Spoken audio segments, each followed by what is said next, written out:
Alors, c'est parti. Je vais commencer par toi, Benoît. Tu as été ministre délégué à l'ESS. Tu as aussi été ministre de l'Éducation nationale. Mais bon, c'est plutôt pour l'ESS là que je vais t'interroger.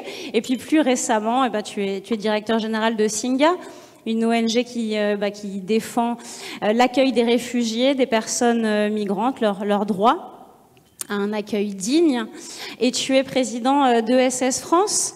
Peut-être, voilà, si tu veux réagir déjà un petit peu librement à ce que tu as entendu de la part de Joe, ça doit forcément aussi faire un peu écho. Je voulais qu'on revienne sur la loi que tu as apportée en 2014 pour l'ESS, et puis en centrant quand même le propos plus sur les coopératives. Qu'est-ce qui, dans cette loi, il y avait pour les coopératives, quelle était justement cette politique volontariste qu'on voulait à ce moment-là, et puis le bilan, forcément, 10 ans plus tard, qu'on peut en faire. Et peut-être tu nous parleras aussi de la Cour des comptes. C'est une actualité récente. Voilà, donc tout ça dans l'ordre que tu veux. À toi. Bien, bonjour à toutes et tous. Très heureux d'être parmi vous. Merci à Maud pour l'invitation. Je ne sais pas par où commencer du coup, mais bon, je suis moins intéressé à faire un exercice rétrospectif sur les mérites ou les réussites et les échecs de la loi ESS. On pourrait y revenir, c'est pas du tout par crainte de se retourner sur un bilan qui ne serait pas entièrement favorable. C'est plutôt que je pense que c'est plutôt intéressant de se projeter vers l'avenir et de se poser la question comment faire en sorte d'augmenter la part des entreprises démocratiques. Je déborde déjà de la coopération, mais démocratique et à lucrativité limitée, voire non lucrative, dans l'économie.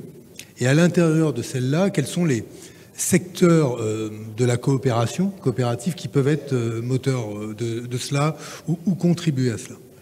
Bon, il y a un outil où on va pouvoir enfin être entendu et travailler très concrètement dans un dialogue exigeant avec le gouvernement.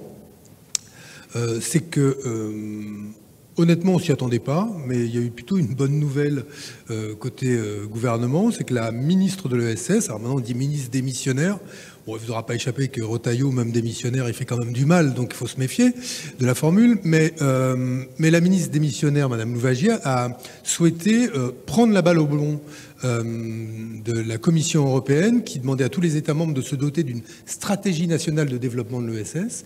Et elle a décidé, après consultation, de publier un document juste avant la démission de François Bayrou, donc opportunément 2 jours avant, document qui a été commenté par nous, ESS France, pour lequel nous avons apporté une contribution, pour lequel différents acteurs, dont COPFR je crois, ont apporté leur contribution et qui va servir pour la première fois de boussole stratégique, proposer une forme d'agenda. Alors, j'ai utilisé ce mot un peu valise pour le passage à l'échelle de l'ESS. En l'espèce, ce que nous avons proposé et mis sur la table, ce qui rejoint ce que disait Joe Fortune pour les coopératives en Angleterre, c'est pour que d'ici 2050, la part de l'ESS dans l'économie double. Alors, il y en a qui diront c'est pas assez, vous êtes des petits joueurs ESS France ou c'est trop, rendez-vous compte. Déjà en 10 ans depuis la loi ESS, on n'a pas bougé de la part qui était la nôtre. Nous pensons qu'il faut nous fixer cet objectif, non pas par une sorte de fétichisme des chiffres ou parce qu'il faudrait afficher comme ça un doublement de la part de l'ESS, mais parce qu'on pense que, eu égard aux 3 grandes métamorphoses que connaît à la fois l'économie mondiale, donc l'économie française, mais aussi nos sociétés, la transition démographique, le vieillissement de la population, les énormes enjeux de la prise en charge de la dépendance et dans des conditions dignes en France, transition démographique, transition écologique, la certitude que l'on vit sur un modèle de développement totalement obsolète. Bon, et au passage, je le disais à l'instant, bon, Dufourcq sur la taxe Zuckman, BPI France, t'en parlais, c'est big, mais là, il y a il y a comme une forme de dissonance, quoi. On attend non, mais je le dis, c'est parce que c'est... Moi, j'adorerais qu'il aille sur tous les plateaux dire faut doubler la part de l'ESS dans l'économie plutôt que de dire c'est n'importe quoi de faire la taxe Zuckman. Je ferme la parenthèse, mais pourquoi pas, il a le droit de le penser. Mais bon, il y a quelque chose pour moi d'assez curieux dans cela. Je ferme la parenthèse, parce que vous allez me dire que je déborde du sujet, mais en même temps, c'est quand même un sujet. Donc, il y a cet enjeu-là pour nous de dire la transition écologique impose de changer de modèle de développement, donc les modèles tempérants démocratiques font sens. Et le troisième enjeu, troisième métamorphose, c'est ce que vont être les transformations du travail, de l'information et de la connaissance liées à la révolution digitale. Là encore, la question du lien social, l'importance de conserver du lien social à l'intérieur des entreprises, entre un producteur et un client, tout ça fera appel à des acteurs de l'ESS.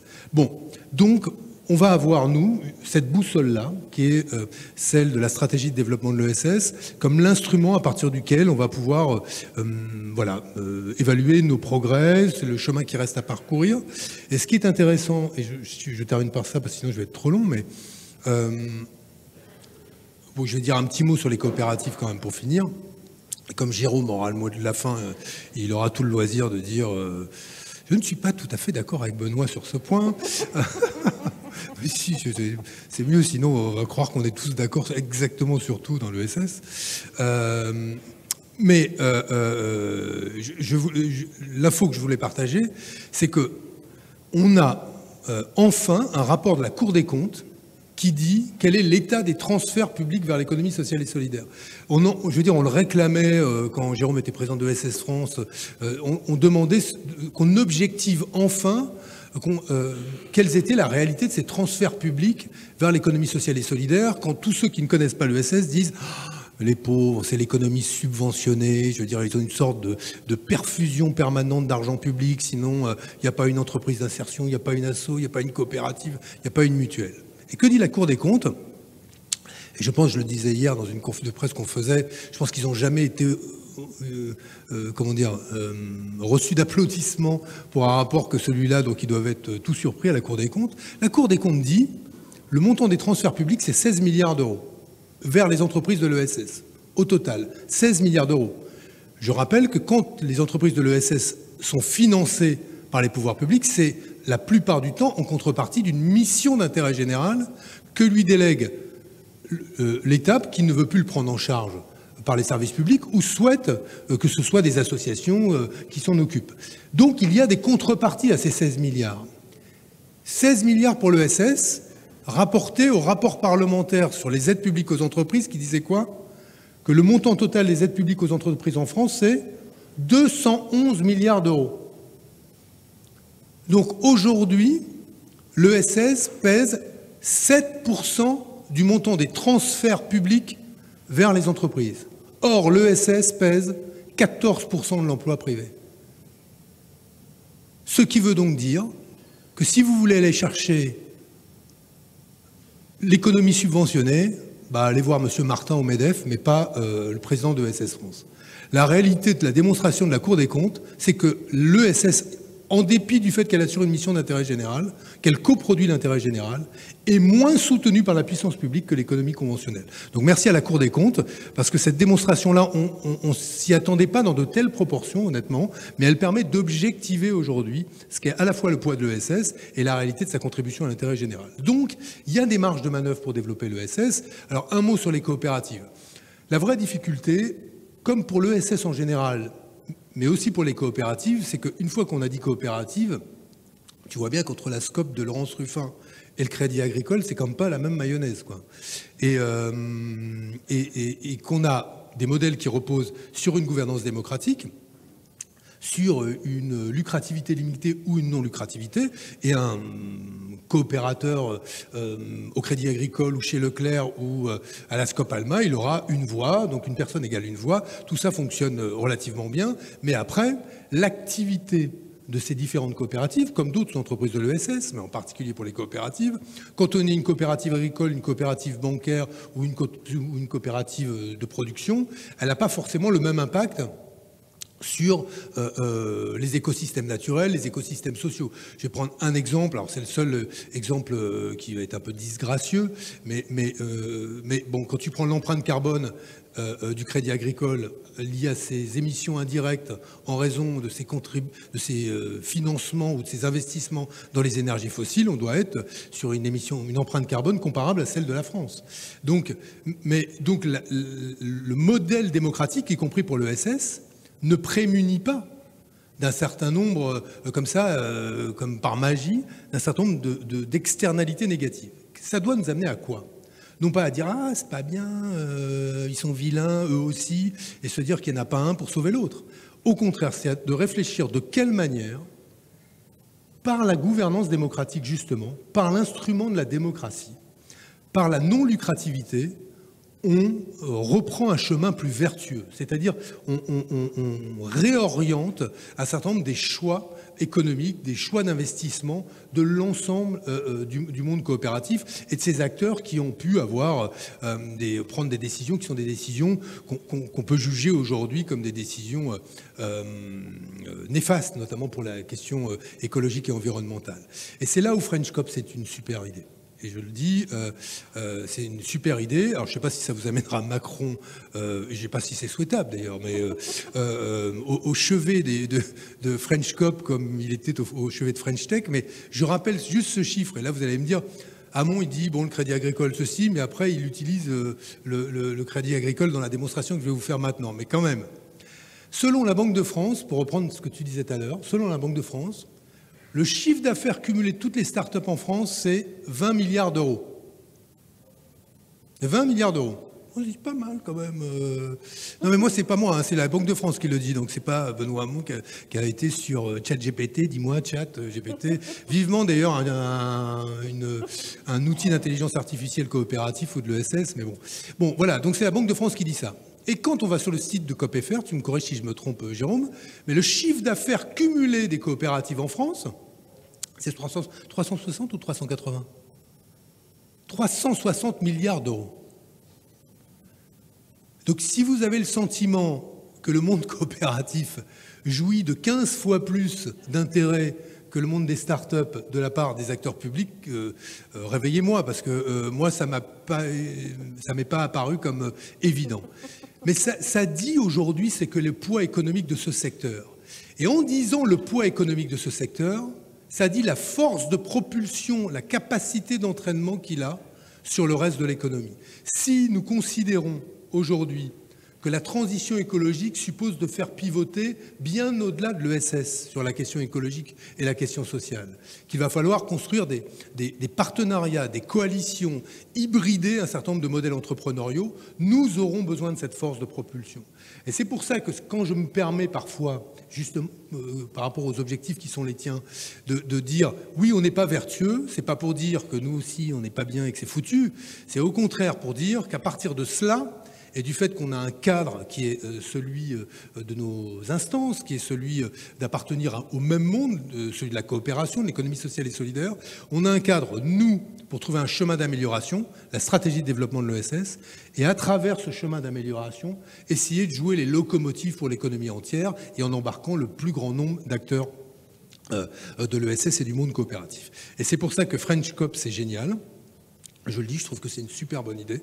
Une super bonne idée parce que c'est un clin d'œil formidable aux autres de la French Tech. Et puis parce qu'on a besoin à nouveau de retrouver cet esprit pionnier qui est celui de l'ESS, d'aller défricher des territoires qui sont des territoires sur lesquels on a besoin de vraiment faire la démonstration, de mettre des preuves sur la table qu'on peut créer des entreprises, les faire fonctionner de manière démocratique, viser à ce qu'elles rencontrent un succès entrepreneurial et en même temps coproduire l'intérêt général.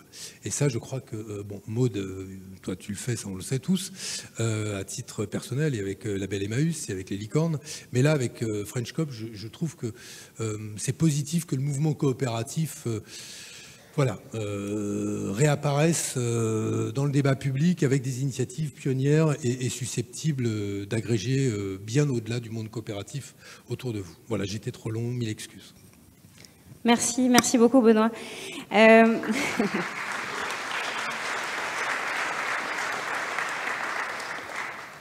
Hélène, tu représentes l'investissement public aujourd'hui, merci d'être là. Tu es directrice d'investissement à la Caisse des dépôts et nous on se connaît depuis un petit moment maintenant puisque tu suis l'investissement au sein de Label Emmaüs. Vous avez participé avec la Banque des Territoires à une levée de fonds en 2023 et peut-être voilà, nous rappeler, même si je pense que tout le monde connaît un peu, mais quand même ce qu'est la Caisse des dépôts, ce qu'elle représente, peut-être le lien avec BPI, parce que peut-être voilà, souvent on se pose cette question-là, et puis ce que représentent les coopératives aujourd'hui dans votre portefeuille d'investissement. Oui, alors ce qu'est la Caisse des dépôts, c'est vrai qu'on pourrait y passer beaucoup de temps parce qu'il y a énormément de métiers différents à la Caisse des dépôts, mais en synthèse, la Caisse des dépôts, c'est principalement 5 métiers. Donc c'est évidemment un établissement public qui a été créé il y a plus de 200 ans et qui accompagne les politiques publiques.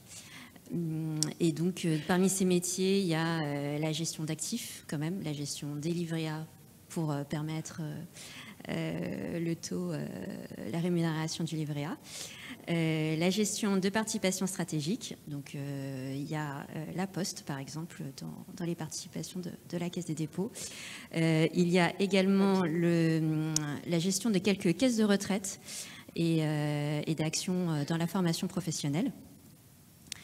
Et le financement des entreprises, puisque BPI France est une filiale de la Caisse des dépôts. À cela s'ajoute la Banque des Territoires, qui est là plutôt pour réduire les inégalités en territoire par l'immobilier, l'infrastructure et donc beaucoup par l'ESS. Et donc, quand on discutait, tu me disais une dizaine de coopératives aujourd'hui financées par... Alors, en investissement fonds propres, quasi fonds propres, plutôt une vingtaine de coopératives. Parce que c'est vrai que c'est souvent ça le parcours du combattant pour les coopératives, enfin les entrepreneurs coopératifs, voilà, qui cherchent à lever des fonds pour vraiment être sur la croissance du démarrage, voilà, le changement d'échelle. Est-ce que tu peux détailler cet investissement-là? Oui. Alors, c'est vrai que sur l'ESS, on fait beaucoup de choses en direct et en indirect. Je vais peut-être commencer par là. On finance France Active. On finance énormément peut-être de réseaux, mais aussi d'autres structures qui vont pouvoir faire peut-être qui auront une structure un peu plus light pour pouvoir accompagner des structures plus jeunes, ce que nous ne pouvons pas faire, en ayant des process évidemment très normés. Donc voilà, donc on fait beaucoup en indirect et ça c'est vrai que j'ai pas forcément la vision sur tout ce qu'on fait parce qu'on a investi aussi dans beaucoup de fonds à impact et de fonds ESS gérés par SFIN, gérés par INCO, gérés par voilà, tout un tas d'acteurs qui investissent dans l'ESS et on investit en direct également, donc là dans des coopératives qui ont déjà une certaine taille, qu'on retrouve dans différents métiers, différentes activités très très variables entre les foncières ESS, les tiers-lieux, un peu d'agriculture, de mobilité durable, de voilà, Label Emmaüs. Oui, c'est ce qu'on se disait en discutant, c'est que bon, une dizaine, ça peut paraître petit. Bon, c'est bien de rappeler déjà que c'est en direct et qu'en indirect, voilà, évidemment, vous financez beaucoup plus, mais qu'en direct, ça reste un nombre qui est encore petit, mais que c'est quand même dans tout secteur confondu. Donc ça, c'est porteur d'espoir. C'est porteur d'espoir. Ça montre que c'est possible déjà. C'est une vingtaine et une vingtaine de millions d'euros d'encours aujourd'hui. Alors, qu'est-ce qui bloque aujourd'hui, en fait? Qu'est-ce qui rend complexe le fait qu'il n'y en ait pas 10, mais 100, voire 1000, voire 10 000? Il y a deux choses un peu complexes. Je pense c'est qu'il faut déconstruire aussi certaines idées reçues sur les coopératives et la qualité de leur gouvernance, la qualité, leur résilience dans l'économie. Ce dont tu parlais tout à l'heure, le taux de pérennité des coopératives, c'est vrai qu'on ne le connaît pas ou peu, pas assez en tout cas, par rapport aux entreprises commerciales. Et effectivement, on ne le compare jamais aux startups. Donc ça, c'est une première chose. La deuxième chose, c'est que nous, on doit être aussi acteurs de marché. Donc on ne peut investir qu'en co-investissement et être minoritaire. Donc ça veut dire qu'il faut qu'on ait d'autres acteurs à côté de nous qui le fassent. Et ça, c'est peut-être une grande difficulté, c'est de faire venir peut-être des acteurs de l'investissement dans ces sujets de comment on accompagne différemment les coopératives des sociétés commerciales classiques. Le sujet de la gouvernance, je reviens dessus parce que dans ton intervention, Benoît, tu disais que c'était notre force. Enfin, finalement, que d'être dans cette grande famille coopérative où effectivement, entre le Crédit Agricole, la Belle Emmaüs, il y a un grand écart, mais qu'on est réunis par, en tout cas, voilà, tout de même, de la lucrativité limitée des principes démocratiques. Et ben, c'est justement cette gouvernance qui semble faire défaut aujourd'hui. Dans l'investissement public. Voilà, c'est pas que dans l'investissement privé que ça fait peur. Hein. Je pense bien qu'on ait conscience, en fait, que je pense qu'il y a un a priori qui est quand même négatif de la part de tout investisseur, et en particulier, presque j'ai envie de dire public, sur nos systèmes de gouvernance. En discutant, voilà, librement. Enfin, c'est vrai que tu disais, c'est assez répandu, quoi, cette peur de la gouvernance coopérative. Oui, et c'est vrai qu'on a un statut un peu particulier puisqu'on est établissement public, mais la Banque des Territoires, on doit agir comme un investisseur privé. Donc c'est peut-être aussi pour ça qu'on a cette vision un peu répandue sur les craintes de la gouvernance. En réalité, je crois qu'on a des sujets de gouvernance un peu dans tout type de structure. C'est aussi une histoire d'hommes et de femmes qui sont là.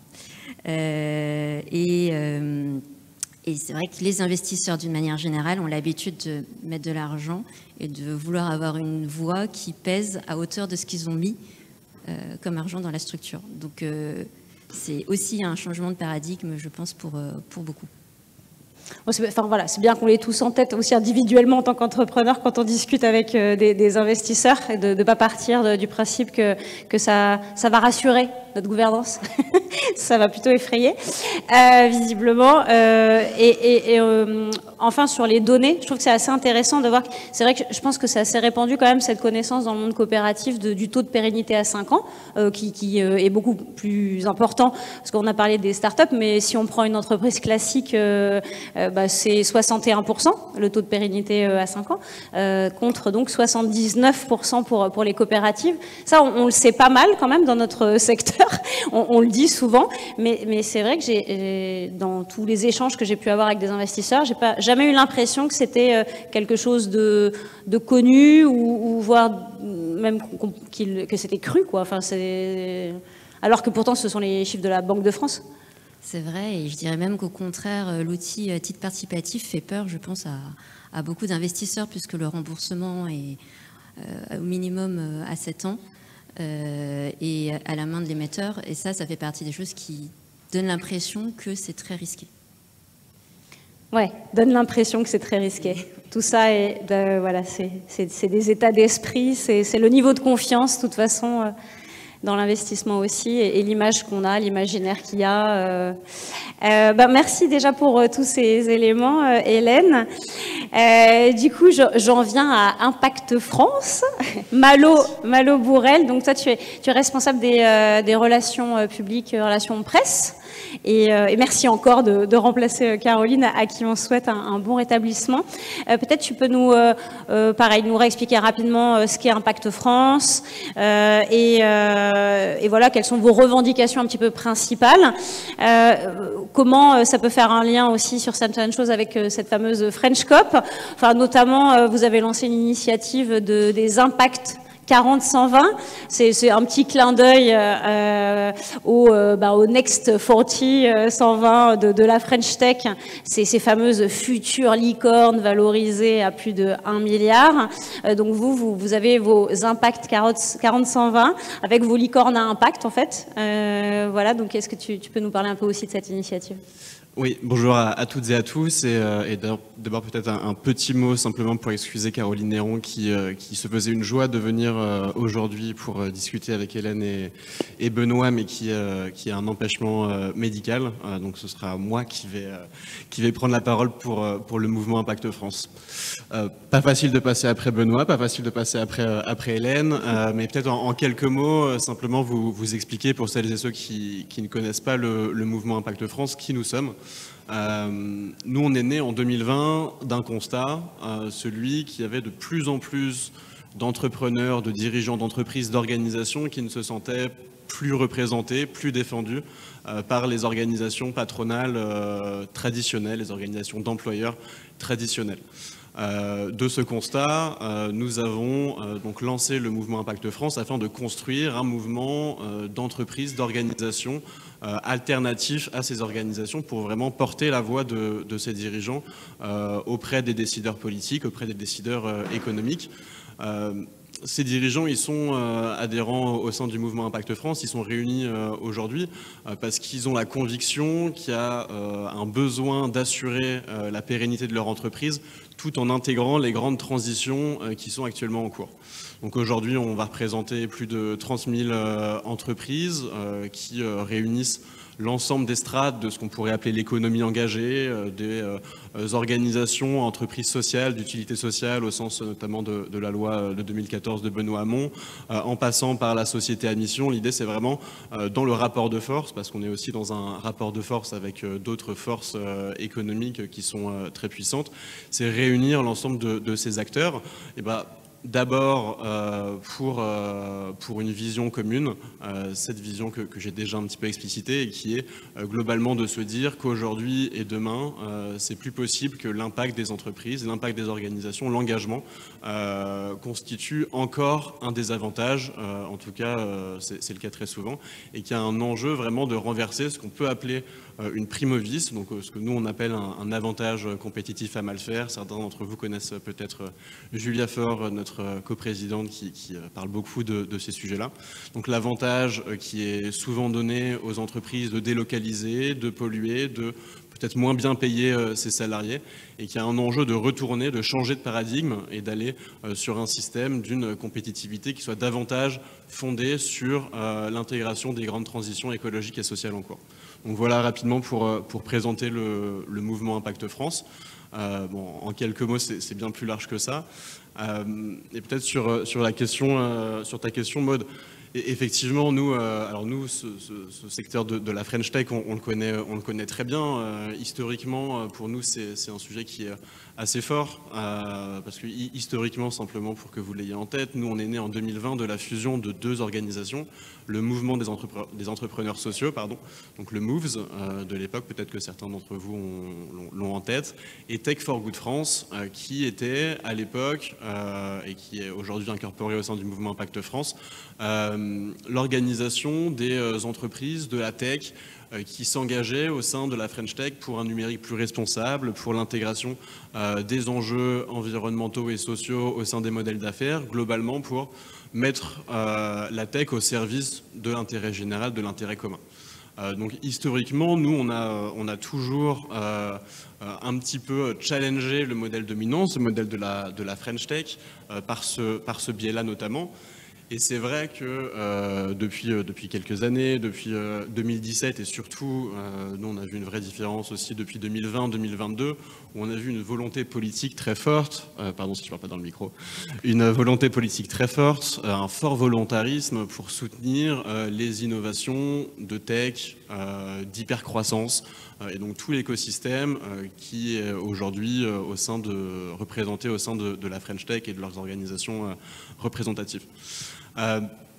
On a vu aussi à partir de 2022 de plus en plus de dispositifs de soutien à ces entreprises-là, notamment des soutiens publics avec des programmes très spécifiques, notamment des organisations, on parlait de la BPI France tout à l'heure, mais comme d'autres, qui ont pu apporter des forts soutiens à ces organisations. Donc parfois, certaines d'entre elles, je ne vais pas faire de généralité, on peut douter de leur utilité sociétale. Quand une organisation publique va soutenir à foison des entreprises et des organisations qui sont dans le métaverse, peut-être qu'on peut aussi réfléchir à un fléchage ou à une réorientation de ces dispositifs-là. Donc nous, on s'est posé ces questions-là, et ça fait quelques temps qu'on s'est déjà positionné en front de ces enjeux-là. Et à partir de là, on a commencé aussi vraiment à s'intéresser à la question du narratif. Parce que bien sûr, il y a les enjeux de plaidoyer, de lobbying qui sont vraiment importants. Comment on fait en sorte, bien sûr, de réorienter les dispositifs ou d'avoir des dispositifs nouveaux pour soutenir les organisations à impact.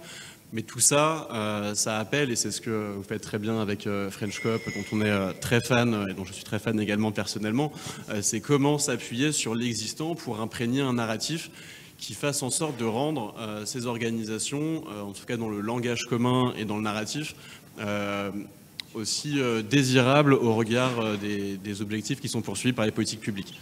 Donc nous, on l'a fait de deux manières, mais qui sont très liées. Donc on s'est vraiment focalisé sur les programmes et 2 programmes phares de la French Tech, de cet écosystème-là. D'abord, sur la définition de licorne. Donc on parle un peu moins, c'est vrai, ces derniers temps, parce que on a un petit peu de recul maintenant, mais on a beaucoup parlé des licornes, on en parle quand même un petit peu encore, qui sont ces entreprises qui ont une valorisation financière estimée à plus d'1 milliard d'euros. Donc il y a eu pendant tout un moment, et c'est encore le cas actuellement, un petit peu, on va dire un push spécifique mis avec un fort soutien de la puissance publique sur ces entreprises-là, sur leur valorisation financière, sur l'estimation qu'on avait de leur performance économique à long terme. Pour nous, donc c'est un objet intéressant et ça nous permet d'avoir un point de départ pour derrière redéfinir les critères de réussite de l'entreprise, de l'organisation. Donc on a travaillé pendant 3 ans avec des partenaires académiques comme l'ESSEC par exemple sur comment on redéfinit le critère de réussite, le critère de performance de l'entreprise autour de ce qu'on appelle du coup la licorne à impact aujourd'hui. Une licorne à impact, c'est quoi? C'est bien sûr une organisation qui a une performance économique importante, mais qui n'est pas forcément valorisée 1 milliard. Mais surtout, le critère qu'on va regarder le plus, c'est l'impact positif qu'elle va générer. Et comment on va s'y intéresser? On va s'y intéresser sur les coûts évités qu'elles vont générer pour la société. Pour donner un exemple très concret, Café Joyeux, qui va employer des salariés handicapés, grâce au déploiement de leurs activités, va permettre à l'État d'économiser X euros. Et donc c'est autant de dépenses que l'État ne devra pas couvrir grâce à l'activité de ces entreprises. Et on voit que c'est un système qui fonctionne bien, on voit que c'est une manière de calculer aussi, et une manière pas de vendre, mais en tout cas de développer un narratif que nous, on a bien sûr commencé à intégrer, mais qui s'intègre au final de plus en plus aussi dans le plaidoyer qu'on peut voir sur les associations, sur l'ESS, sur toutes les organisations d'intérêt général, parce que c'est une manière de parler qui, alors à défaut de toujours convaincre, en tout cas parle aux décideurs qu'on a aujourd'hui en face de nous. Donc ça, on l'a fait, et on a aussi, Maud, et je vais m'arrêter là après, tu parlais de Impact 40-120, effectivement, ça part en réalité du même constat, c'est comment on essaie de reprendre le classement de la French Tech, donc le Next 40-120, qui est le classement des 40-120 licornes et futures licornes, champions souvent de la tech française, qui est un classement qui est intéressant. Pour, là encore, redéfinir des modèles de réussite, redéfinir des role models et propager ce narratif autour de l'impact et de l'intérêt général. Donc on a essayé de travailler avec la French Tech sur le remodelage de leur indice, sur potentiellement aussi essayer de travailler avec eux sur un indice commun qui serait soutenu par la puissance publique. Finalement, on n'a pas réussi à le faire, et donc vu le manque de soutien, on a décidé d'y aller en solo. Donc on a lancé cette première édition de l'Impact 40-120 qui vise justement à valoriser les 40-120 futures licornes à impact, avec là encore des organisations, beaucoup de l'ESS, je crois que c'est plus de 55% d'organisations qui sont de l'ESS, dont des coopératives, et certaines sont membres d'ailleurs des licornes, avec l'ambition aussi, dans le champ médiatique, dans le champ politique, de faire émerger ces sujets-là, de transformer un petit peu le narratif ambiant qu'on peut avoir dans la sphère médiatique aujourd'hui. Et en réalité, après 2 ans, donc on a eu la 2e édition à Change Now il y a quelques mois maintenant, on fait quand même le constat d'une montée en puissance progressive de ces sujets-là. On fait le constat aussi qu'on est beaucoup plus écouté par la puissance publique, qu'on organise de plus en plus de réunions à l'Élysée, à Matignon, à Bercy, avec ces organisations-là, là où avant, on ne nous adressait quasiment pas la parole. Donc on voit aussi que c'est des manières, et je pense que la French Coop s'inscrit globalement dans cette volonté de changer le narratif, de transformer le narratif pour derrière apporter et convaincre autour de propositions très concrètes, d'objectifs très concrets et de transformation globale de l'économie avec lesquels nous on est très en phase. Et je vais m'arrêter là. Merci beaucoup Malo. D'ailleurs, ça me rappelle une petite anecdote, parce que je crois que quand j'ai commencé à penser à ce terme French Coop, c'était justement, on avait été invité à Station F avec Impact France pour justement cet événement d'annonce des prochains 40 licornes, etc. de la French Tech, et parce que à cette édition, il y avait la volonté de vraiment mettre au cœur de ce choix des politiques sociales et environnementales, voilà, vraiment très très poussées. Et donc, quand j'ai demandé quels étaient voilà, les engagements en fait socio-environnementaux qu'ils prenaient, on m'a répondu très fièrement qu'ils allaient afficher leur indice de parité femmes-hommes et que, attention, tenez-vous bien, ils allaient faire un bilan carbone. Alors là, je suis restée un petit peu sèche parce que nous, on faisait un bilan carbone depuis la première année de notre existence quand on était 5 salariés. Je trouvais ça assez incroyable. Et puis, on était 60% de femmes. Donc voilà. Et après, on nous a annoncé aussi qu'ils avaient créé 50 000 emplois. Alors c'est sûr, quand les chiffres dans l'absolu, comme ça, c'est toujours très impressionnant. Mais en fait, si on faisait le petit calcul de leur amener au chiffre d'affaires, là tu parlais du chiffre d'affaires, donc c'était 11 milliards cumulés, hein, voilà. Et donc moi j'ai fait un petit calcul dans ma tête comme ça, je dis nous on est tout petit, Label Emmaüs, hein, franchement notre budget c'est quoi, 3 millions, et puis on a 60 salariés, mais franchement j'ai fait un petit calcul rapide, en fait on a un ratio de 1 à 10 fois, enfin 10 fois supérieur à vous, quoi. De nombre d'emplois par rapport au chiffre d'affaires, 10 fois supérieur. Et c'est vous qui avez le fléchage de tous les fonds publics. C'est super logique, quoi, tout ça. Voilà, bref, donc du coup, je te repasse la parole, Benoît, parce que juste sur cette histoire d'imaginaire, enfin moi, je trouve que la clé, elle est un peu là. Alors, bon, il faut aussi tordre le bras par des lois et des réglementations, hein, et peut-être qu'on va créer un parti politique, non? Je sais pas, on peut peut-être faire comme comme en Angleterre. Bon, avant qu'on en arrive là, comment on peut travailler sur cet imaginaire? Quand on discutait en préparant la table ronde, tu me disais qu'il fallait qu'on prouve que l'économie du futur, c'était les coopératives, et puis l'ESS plus largement, quoi. Comment on fait pour jouer sur l'imaginaire de tous ces services de l'État, de tous ces politiques, enfin, comment on peut faire? Si je vous donne la solution, faut voter pour moi. Mais comme je suis pas candidat, non. Mais alors plus sérieusement, d'abord une petite remarque, parce qu'il y a quand même un éléphant au milieu de la pièce. Pourquoi le banquier public finalement est-il aussi peu intéressé à faire le métier qu'on attend nous de lui, c'est-à-dire investir en capital patient? Parce que chaque année, l'État lui demande de remonter un dividende. Je regardais, pardon, si vous m'avez vu regarder sur mon portable, c'est que je me souvenais des chiffres, mais je voulais vérifier quel était le dividende versé par BPI France à l'État en 2023. 193 millions d'euros. Pourquoi? Parce que BPI France a fait des investissements ou dans la tech, dans des entreprises avec une croissance et une valorisation très forte et qui lui permet derrière de remonter un dividende à l'État. Et l'État étant lui-même déficitaire, il demande aux banquiers publics de lui remonter de l'argent, de le rémunérer chaque année. Pardon, il ne demande pas que ça, mais il demande aussi ça.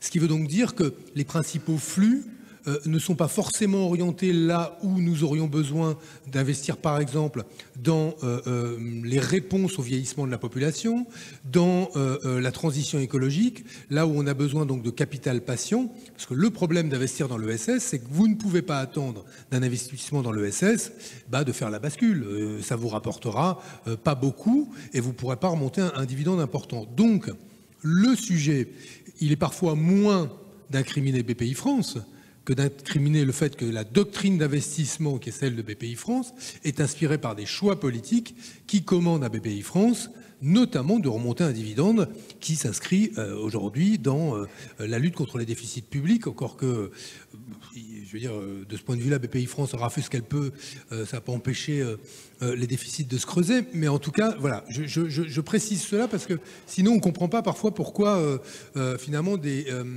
acteurs du financement de l'économie qui sont censés tourner vers l'intérêt général s'en éloignent à ce point parfois. C'est pas juste parce que les gens sont spontanément cupides, attirés par les investissements à court terme. Non, il y a aussi derrière des choix politiques qui sous-tendent cela. Une fois cette précision faite, quels sont les narratifs sur lesquels on peut s'appuyer? D'abord, il y a quand même quelque chose contre lequel il faut qu'on arrive à lutter, c'est que le mobile de l'entrepreneuriat, ça n'est pas seulement l'enrichissement du fondateur ou du propriétaire de l'entreprise. Or, aujourd'hui, on vit sur cette idée selon laquelle, quand on crée une entreprise, c'est un jour pour la vendre, pas forcément, hein, mais c'est aussi un jour pour la vendre et enrichir son créateur. Et c'est autour de ça, d'ailleurs, qu'on a aujourd'hui des discours qui peuvent amener, au passage, certains à se prononcer contre la taxe Zuckman, et avec, là encore, des impostures. Le mouvement des entreprises de France, le MEDEF, n'est pas un mouvement représentatif des entreprises, c'est un mouvement représentatif de patrons, d'employeurs. Et c'est assez drôle d'ailleurs qu'à leurs yeux, ils se suffisent à incarner l'entreprise quand elle est composée quand même de deux parties constituantes, le capital et le travail, et d'innombrables parties prenantes, l'entreprise, qui ne se limite pas aux seuls intérêts du chef d'entreprise.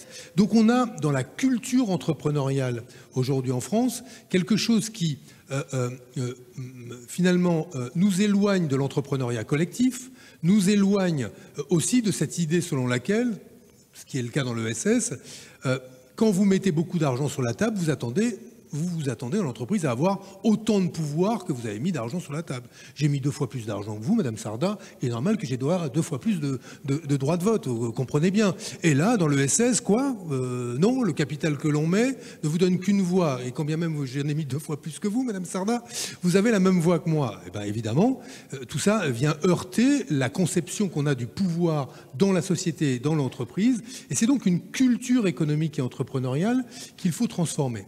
Alors pourquoi je parle de ça? Parce qu'on a obtenu une petite victoire. Une petite victoire, on ne l'a pas encore obtenue, mais on est sur le chemin de celle-là, cette victoire possible.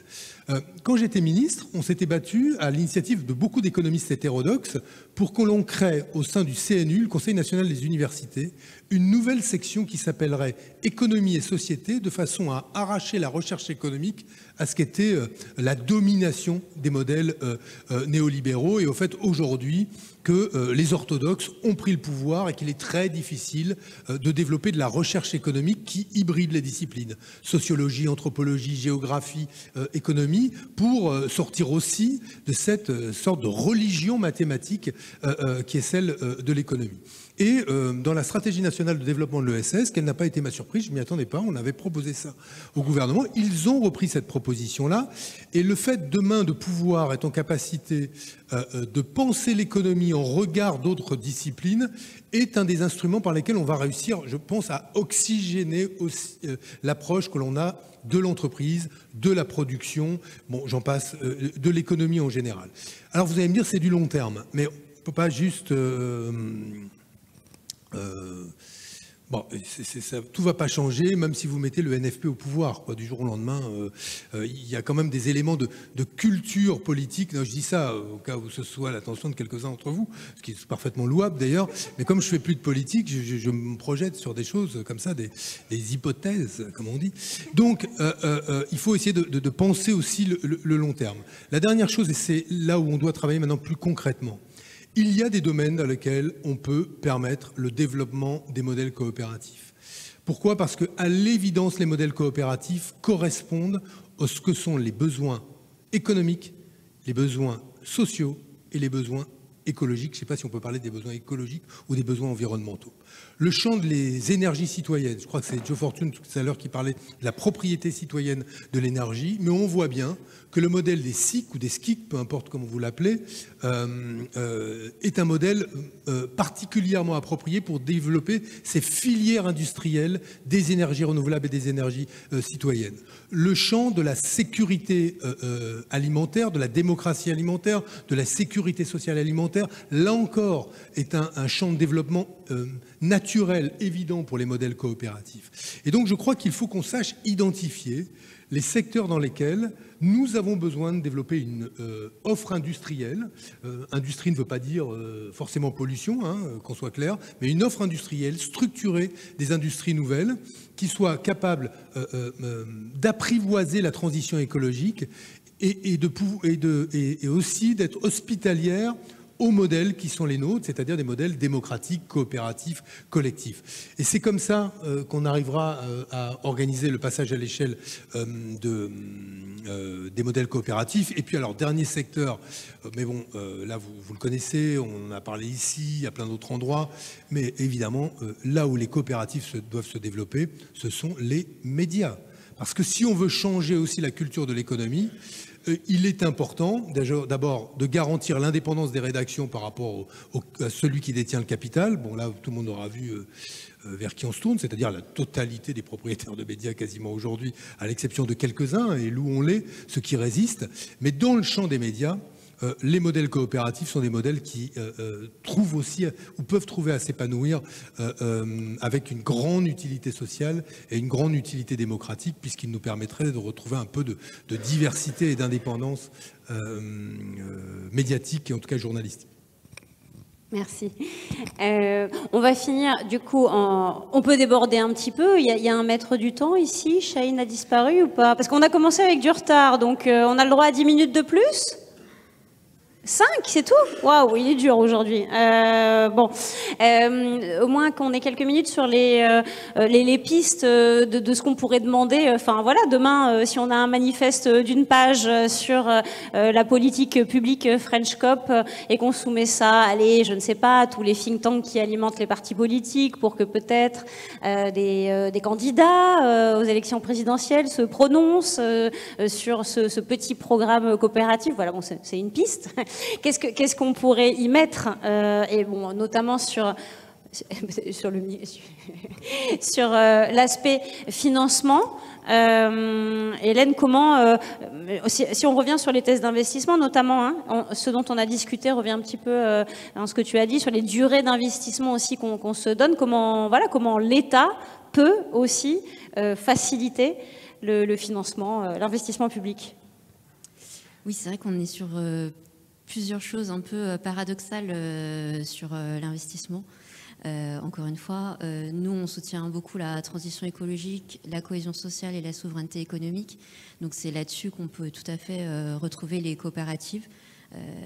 Et en même temps, les fonds, habituellement, sont des fonds fermés sur 10 ans, prolongeables, mais sur 10 ans, ce qui fait que, par exemple, des outils comme les titres participatifs, qui sont sur plus de 7 ans, déjà, si on ne les engage pas dans les 2-3 premières années de vie du fonds, après, c'est compliqué d'aller continuer d'arriver dans la phase de désinvestissement et de pouvoir poursuivre le soutien des coopératives. Donc, là-dessus, il y a des possibilités de fonds ouverts, bien sûr, qui n'ont pas cette contrainte de liquidité, mais ça reste une portion assez petite de l'investissement aujourd'hui. J'ai même des investisseurs à la BNP, pour ne pas les citer, qui disaient, franchement, si vous pouviez porter un plaidoyer auquel on pourrait s'associer, franchement, en signant, demandant à ce qu'on rallonge les durées d'investissement, déjà, ça nous aiderait à investir dans vos modèles. Oui, ça c'est une première chose. Et puis je pense que la deuxième chose qui est pour moi la plus importante, c'est comment on mesure la performance, comment on comprend justement, tu parlais d'économie et de culture économique.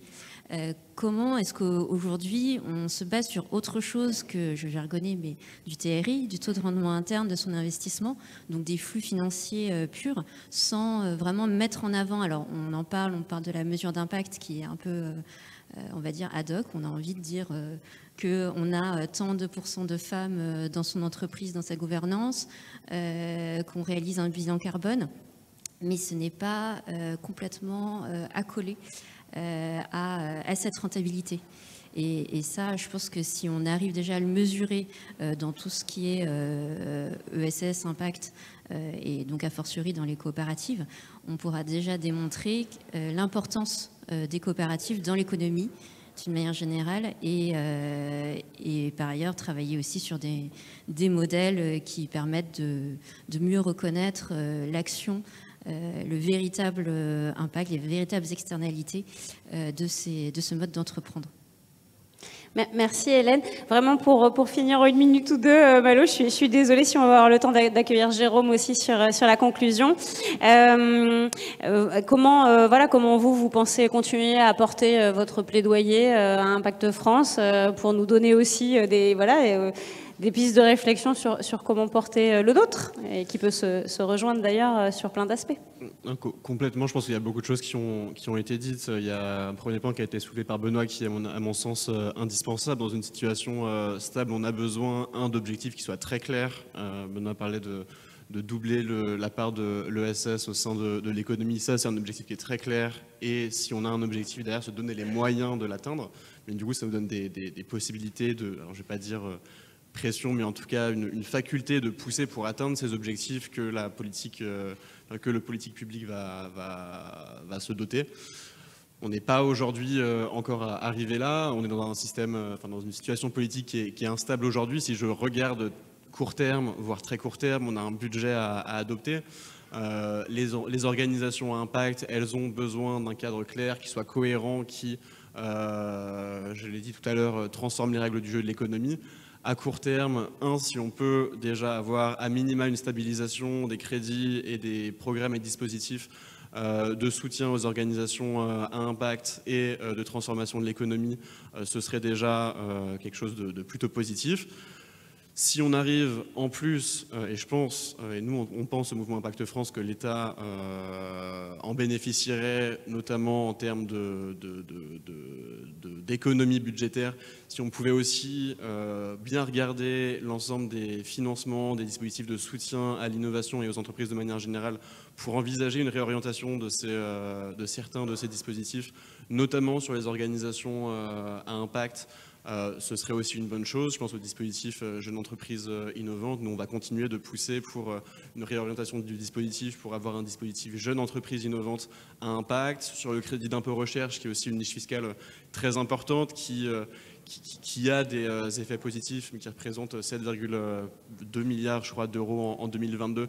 Il y a sans doute des choses à faire sur un fléchage davantage sur les TPE, sur les PME, les ETI, dont on sait que l'effet de levier est 3 à 4 fois plus important que sur les grandes entreprises. Un fléchage aussi sur les activités durables, les activités sociales. Donc il y a des choses à faire. Et puis je pense sur les financements, il y a aussi des choses à imaginer. Aujourd'hui, on parle beaucoup de garanties publiques. Comment on fait en sorte de dérisquer l'investissement, de stimuler l'investissement dans ces organisations qui ont des modèles qui sont un petit peu différents, qui sont considérés souvent comme étant plus risqués par encore un bon nombre de financeurs. Donc comment on trouve des mécanismes pour parvenir? Alors je ne dis pas que ça va être la révolution à très court terme, mais en tout cas si on peut parvenir à ne pas tout perdre, et 2, obtenir quelques victoires ici et là pour je ne sais pas si on peut dire accélérer, mais avancer en tout cas dans cette direction, on en sera très heureux. Et puis bien sûr, à long terme, il y a du plaidoyer qui se fait sur le narratif, sur les propositions, avec des échéances électorales qui arrivent, aussi sur les municipales qui sont aussi une échéance très importante. Ne serait-ce que finalement, tu l'as cité, la jeune entreprise innovante, il n'y a pas besoin d'aller chercher des nouvelles choses. Si on pouvait juste bénéficier de la même chose qu'ont les autres, le droit commun, finalement, ce serait déjà une belle avancée pour les coopératives et l'ESS. Merci à tous les trois. Merci beaucoup.